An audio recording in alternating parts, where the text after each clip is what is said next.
Welcome, everybody. We are so pleased you're all here today. I'm Diana Likes, and I have the privilege of being your worship associate for today's UUCC service. And we also want to wish all of you a happy Juneteenth and Gay Pride Month, and happy Father's Day. And last but not least, this Tuesday is the summer solstice, quite a clutch and cluster of days to celebrate. We welcome all of you, those who have been here before and those who may be joining us for the first time. And we welcome those of you who are attending from other congregations. All are welcome, whether or not you believe in God or a higher source, hold to humanist or secular teachings, come from another religion, if you've always been Unitarian Universalist, or if you consider yourself simply a seeker, you are welcome here. The UU Coastside community welcomes people of all skin tones, the LGBTQ plus community, kids and mature folks, those with life challenges, and those temporarily without such challenges. For here, we are working to overcome our society's systemic biases, and you specifically are most welcome here today. And today, our music director, Tom Devine, delivers a sermon entitled Church, Community, and Vision. Tom shares his thoughts on prophecy, community, and the church, drawing from the works of the visionary artist and poet William Blake, whose illuminated prints are the theme of today's slideshow. After the service today, we invite you to stay on Zoom for our deeper conversations about today's sermon topic in our breakout rooms. I will now light our chalice flame.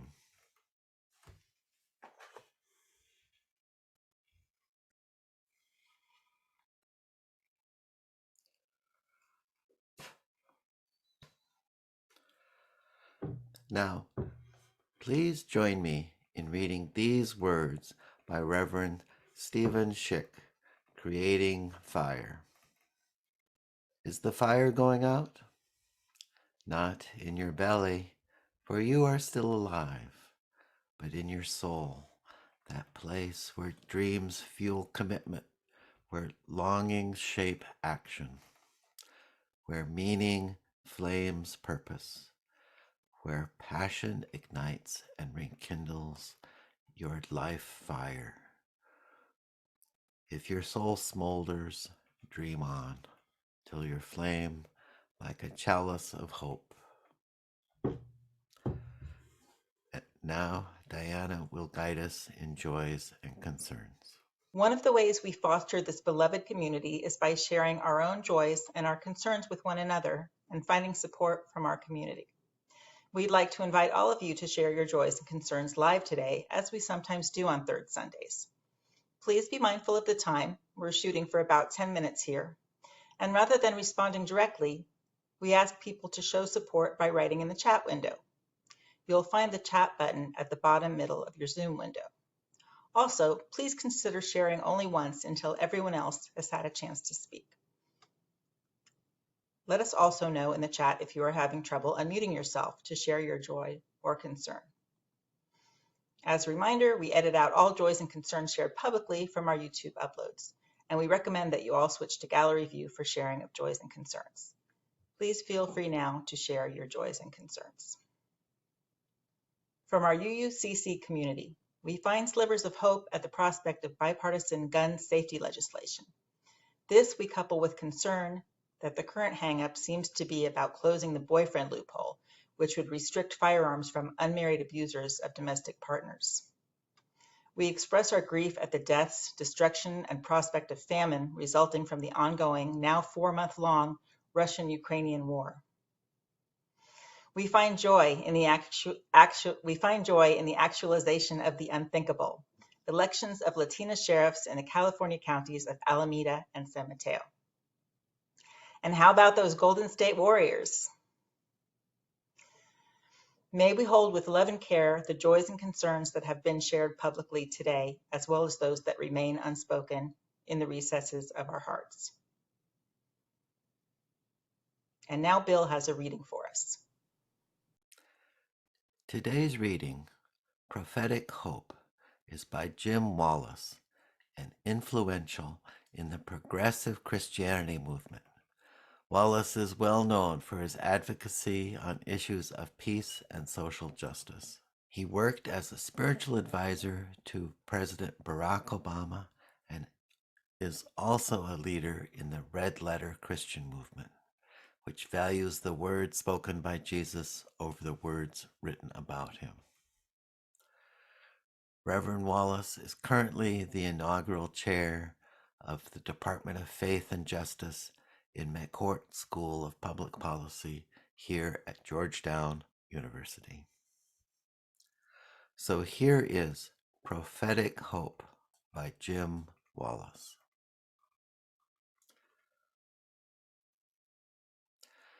Prophetic faith does not see the primary battle as the struggle between belief and secularism.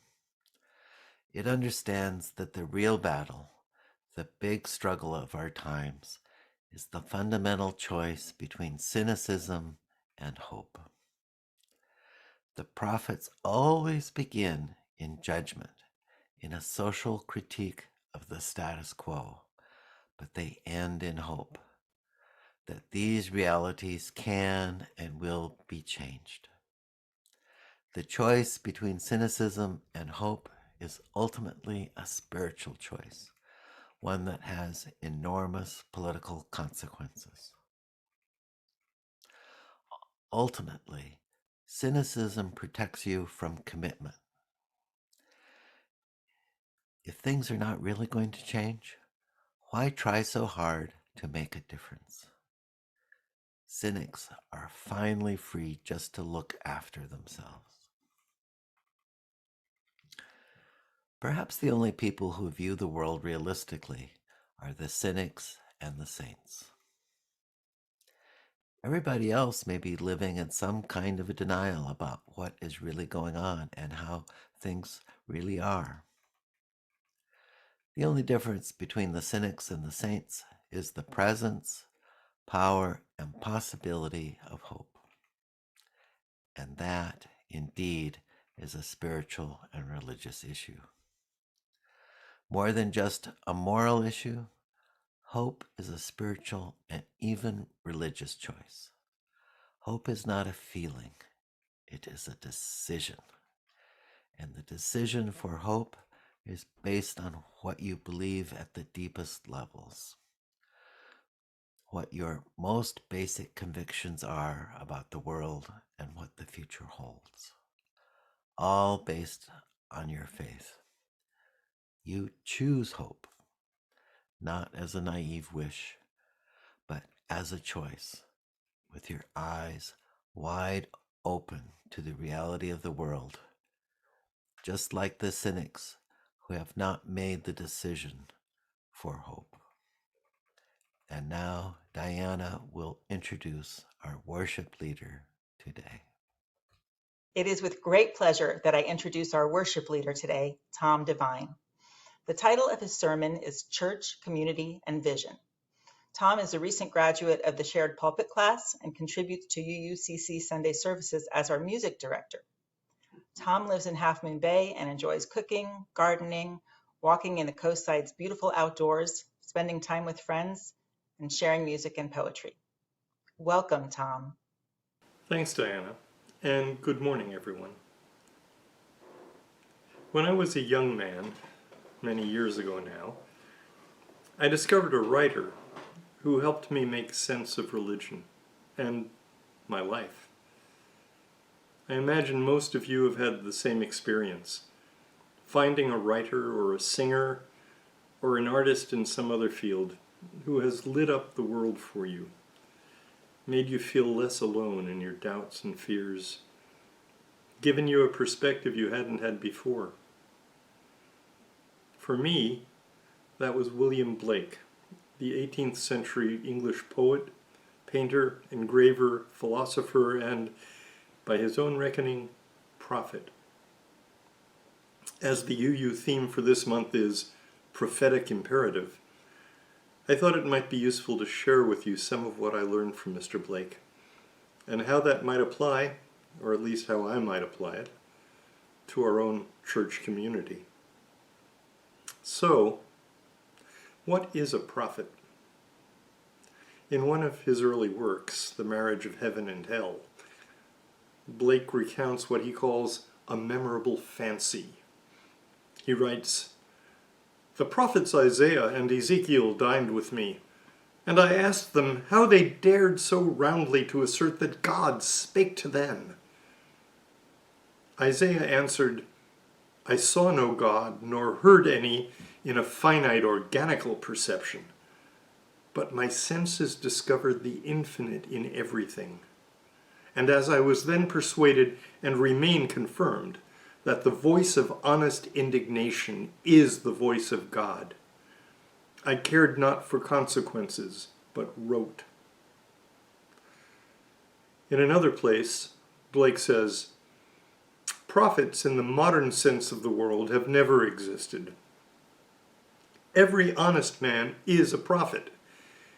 He utters his opinion both of private and public matters. Thus, if you go on so, the result is so. He never says, such a thing shall happen, let you do what you will. A prophet is a seer, not an arbitrary dictator." In other words, a prophet is not a fortune teller with a crystal ball, and you don't need to hear a mystical voice to be a prophet. You just need to see what's going on, how things really are, as in our reading, and speak your own truth about it out loud. In our deepest selves, our imaginations, we are all prophets, all what Blake calls partakers of the divine nature. Blake says this because for him the human imagination is God. But we forget who we really are and fall asleep. Our sleep consists of taking things for granted, thinking that things can't be changed, either in ourselves or in the world. It's accepting someone else's vision of things without questioning it. Falling into despair, letting that fire in our souls go out, or at least go down to a state of merely smoldering. And our job, according to Blake, is to rekindle that fire inside us, to wake up into our own vision, our own creativity, and as our reading put it, to choose hope over cynicism, to build the kingdom of God on earth. If you were here for the gathering music, you would have heard Blake's famous poem about that vision, which has become a kind of alternate national anthem in England. Here's how it goes. "And did those feet in ancient times walk upon England's mountains green? And was the holy Lamb of God in England's pleasant pastures seen? And did the countenance divine shine forth upon these clouded hills? And was Jerusalem builded here among these dark satanic mills?" Blake's answer to all these questions is yes. Yes, Jesus walked among England's pleasant pastures. Yes, Jerusalem was once built in England, where in Blake's day, the dark satanic mills of the Industrial Revolution were polluting the countryside. Blake wasn't crazy. He knew very well where the physical city of Jerusalem stands and where Jesus had his ministry. But he's talking about Jesus and Jerusalem in a spiritual sense. When he was once asked his opinion of the great question of the divinity of Jesus Christ, as the interviewer put it, he said, "He is the only God." And then he added, "And so am I, and so are you." Getting back to the poem, it ends like this, with a reference to the fiery chariot of the prophet Elijah. "Bring me my bow of burning gold. Bring me my arrows of desire. Bring me my spear, O clouds unfold. bring me my chariot of fire. I will not cease from mental fight, nor shall my sword sleep in my hand, till we have built Jerusalem in England's green and pleasant land. And then Blake adds, for good measure, a line from the book of Numbers where Moses says, "Would to God that all the Lord's people were prophets." In other words, I wish all of you were prophets. So, what does Jerusalem represent for Blake, if she's not just an ancient city in the Middle East? Well, in the process of writing this sermon, I've come to see that Jerusalem is what we've been calling the beloved community. And when Blake talks of building Jerusalem, he means using our own creativity to make the world into the place we want it to be. That's what prophetic action is. Blake says, "Let every Christian, as much as in him lies, engage himself openly and publicly before all the world in some mental pursuit for the building up of Jerusalem." One of the purposes of church services, I believe, is to remind us of our shared values and of our shared task to build Jerusalem, the beloved community, in our own green and pleasant land. Well, sometimes it's a brown land, but nevertheless. And how do we build it? Well, we start right here in our own UUCC church meetings.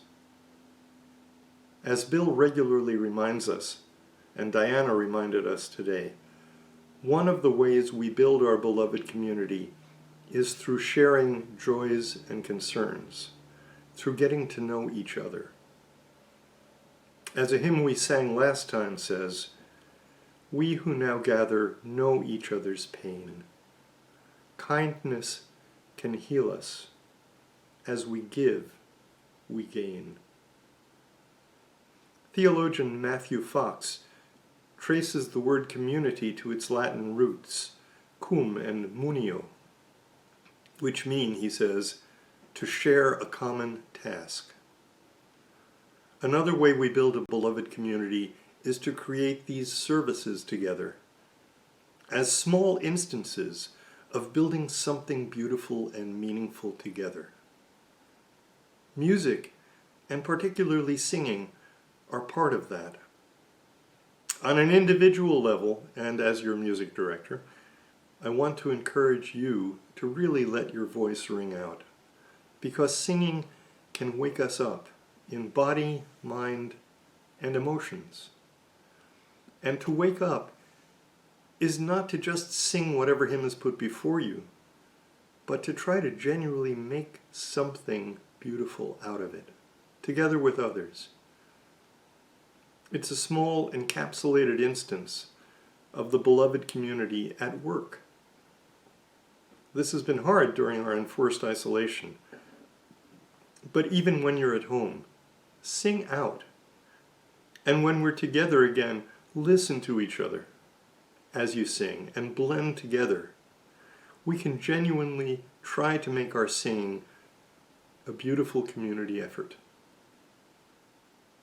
The larger work is to build the land we seek. That requires forging a vision together. And that comes through working together, fighting with each other, mental fights, not corporeal fights, until we reach consensus on the land we want to build. We'll be singing about that in our closing hymn today. Building Jerusalem also entails knowing that Jerusalem is never finished. Blake says it is continually building, continually decaying. And isn't that the nature of things?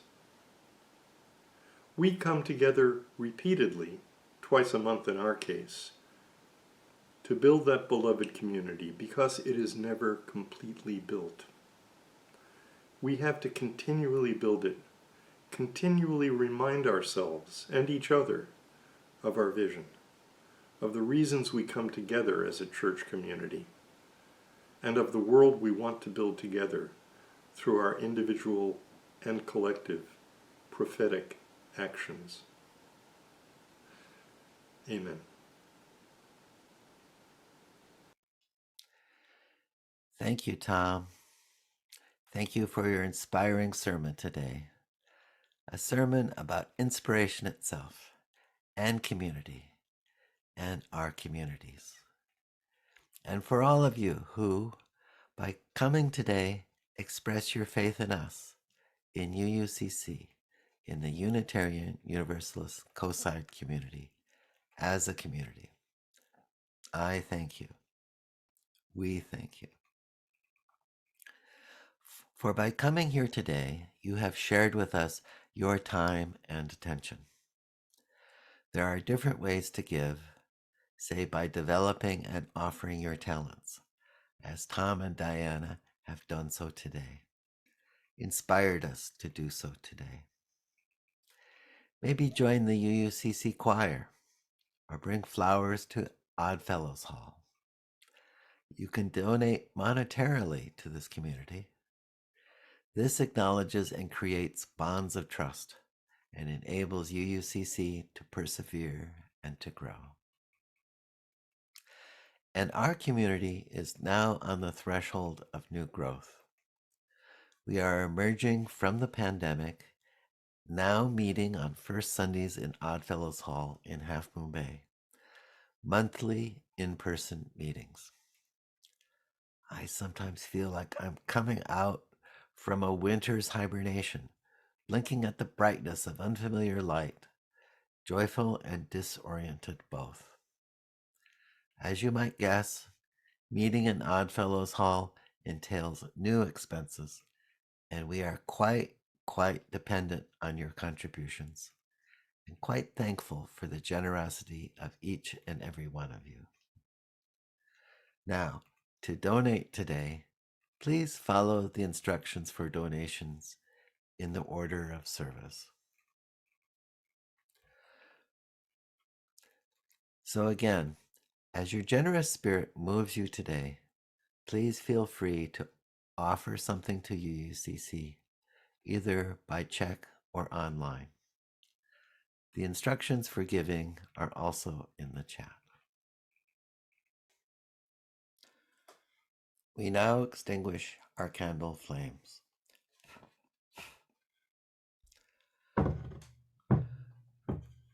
Please join us in reading these words by Elizabeth Selle Jones.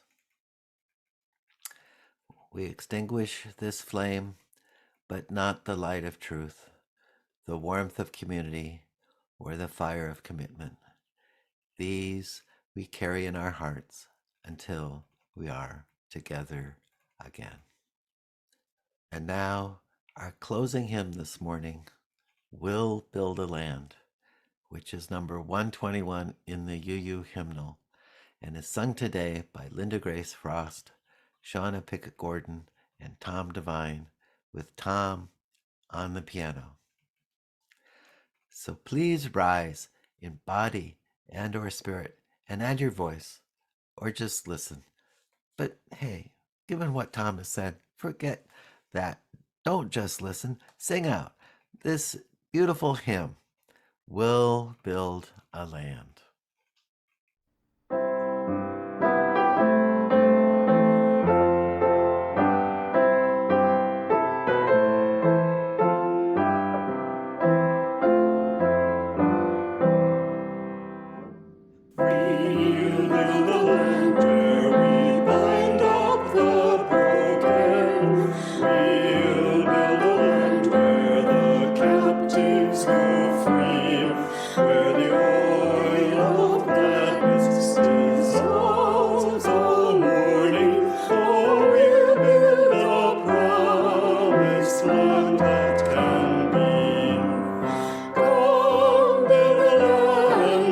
Sisters and brothers, anointed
for some announcements. As always, we thank UU San Mateo for their administrative support. And we also want to congratulate those who contributed to this year's UUSM auction. This raised $2,400 for Coast Pride, and we are planning a special ceremony to hand over this check in our next service. Speaking of the next service, the Touchstones theme for July is Circle of Life. UUCC is honored to have the Reverend Russ Menk from the UU Fellowship of Santa Cruz County speak on Will This Ever End? On July 3rd. No doubt about it, the world's a mess. While the pandemic transitions to a new phase, we are buried in sadness and grief of mass shootings, wars, politics, and climate change. Where can we find hope? Will this end, or is this the end? Our ancestors knew not to mistake a season for an eternity, but what can we do now? Is hope to be found or generated? More information for Reverend Russ's service can be found in our newsletter. The link is in the chat. Thanks to everyone who contributed to this wonderful, enlightening service today. Thank you, Tom, for sharing your thoughts with us.